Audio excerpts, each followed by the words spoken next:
ഇന്ന് ഞാൻ കാണിക്കുന്നത് പപ്പായ വെച്ച് ഒരു ചായക്കടി ഉണ്ടാക്കുന്നതാണ്. ഇത് എളുപ്പത്തിൽ ഉണ്ടാക്കാൻ പറ്റിയ ഒരു സിമ്പിൾ റെസിപ്പിയാണ്. അപ്പോൾ ഇത് എങ്ങനെയാണ് ചെയ്യുന്നതെന്ന് നോക്കാം.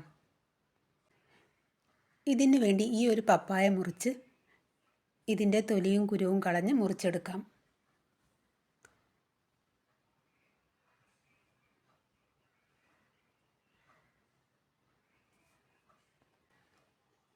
ഈ പലഹാരം കുട്ടികൾക്കും എല്ലാവർക്കും ഇഷ്ടാവുന്ന നല്ലൊരു പലഹാരമാണിത്.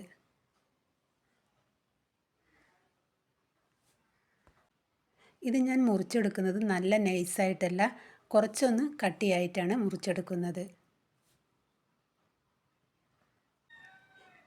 ഇതുപോലെ നമുക്ക് ഉരുളക്കിഴങ്ങ് വെച്ചിട്ടും ഇങ്ങനെ ഉണ്ടാക്കിയെടുക്കാം. തൊലിയൊക്കെ കളഞ്ഞ് കുരുവും കളഞ്ഞെടുത്തിട്ടുണ്ട്. ഇത്ര കട്ടിയിലാണ് ഞാൻ മുറിച്ചെടുക്കുന്നത്.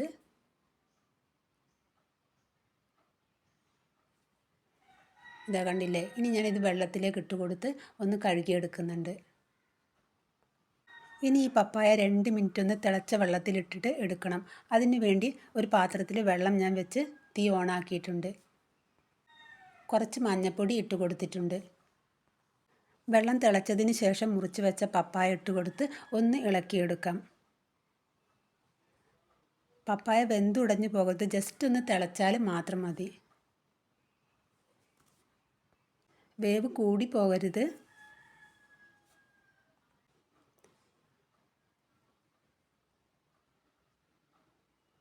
ഇനി നമുക്കിത് കോരിയെടുക്കാം. കോരിയെടുത്തിട്ട് ഒരു പച്ചവെള്ളത്തിലേക്കാണ് ഇട്ട് കൊടുക്കുന്നതിന്. പച്ചവെള്ളത്തിൽ ഇട്ട് കൊടുത്തതിന് ശേഷം നമുക്ക് ഈ വെള്ളം ഒന്ന് വാർത്തെടുക്കാം. ഈ വാർക്കുന്ന പാത്രത്തിലേക്ക് ഇട്ട് കൊടുക്കുന്നുണ്ട്. ഇനി നമുക്കിതിന് വേണ്ട മസാല റെഡിയാക്കാം.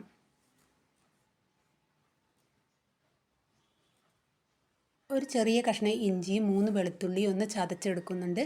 ചതച്ചെടുത്തത് അതിലേക്ക് ഇട്ട് കൊടുക്കുന്നുണ്ട്. ഒരു 1/2 സ്പൂണ് കുരുമുളക് പൊടിയും ഇട്ട് കൊടുക്കുന്നുണ്ട് എരിവിന് വേണ്ടിയിട്ട്. ഒരു 1/4 ടീസ്പൂണ് ഗരം മസാലയും ഇട്ട് കൊടുക്കുന്നുണ്ട്. ഒരു നുള്ളു മഞ്ഞൾപ്പൊടിയും ഇട്ട് കൊടുക്കുന്നുണ്ട്. കാശ്മീരി മുളക് പൊടി 1 സ്പൂണ് ഇട്ട് കൊടുക്കുന്നുണ്ട്. പാകത്തിന് ഉപ്പും ഇട്ട് കൊടുത്ത് കൈകൊണ്ട് ഒന്ന് മിക്സ് ചെയ്തെടുക്കാം.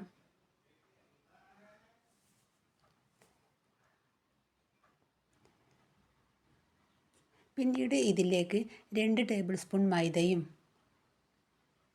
ഇട്ട് കൊടുത്ത് നന്നായി മിക്സ് ചെയ്തെടുക്കുന്നുണ്ട്.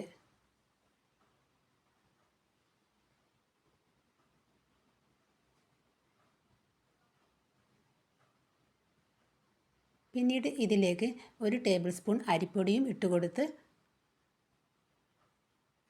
നന്നായി മിക്സ് ചെയ്തെടുത്തിട്ടുണ്ട്.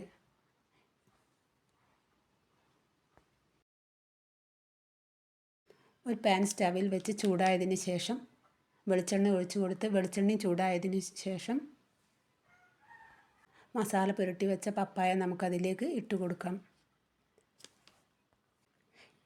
തീ ഹൈ ഫ്ലെയിമിൽ വെച്ച് കൊടുത്ത് വേണം ഇത് ഫ്രൈ ചെയ്തെടുക്കാൻ. അപ്പോൾ അധികം എണ്ണയൊന്നും ഇത് കുടിക്കില്ല.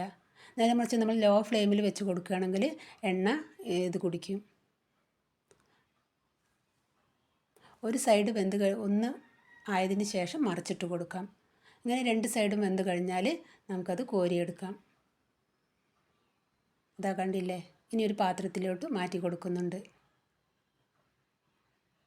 നന്നായി മൊരിഞ്ഞിട്ടുണ്ട്. ഉള്ളിൽ നല്ല സോഫ്റ്റും പുറമെ നല്ല ക്രിസ്പിയുമായിട്ടാണ് ഇരിക്കുന്നത്. നമുക്ക് അടുത്തതും കൂടി ഇതിലേക്ക് എണ്ണയിലോട്ട് ഇട്ട് കൊടുക്കാം. അധികം എണ്ണയൊന്നും കുടിച്ചിട്ടില്ല. ഇതൊന്ന് ഒരു സൈഡ് ഒന്ന് വെന്തതിന് ശേഷം നമുക്കത് മറിച്ചിട്ട് കൊടുത്ത് അങ്ങനെ 2 സൈഡും വേവിച്ചെടുക്കാം.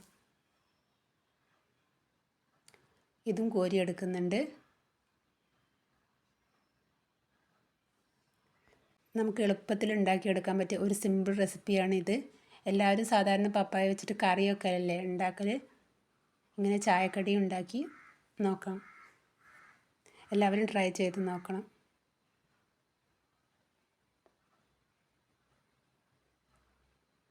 സൂപ്പർ രുചിയാണ്.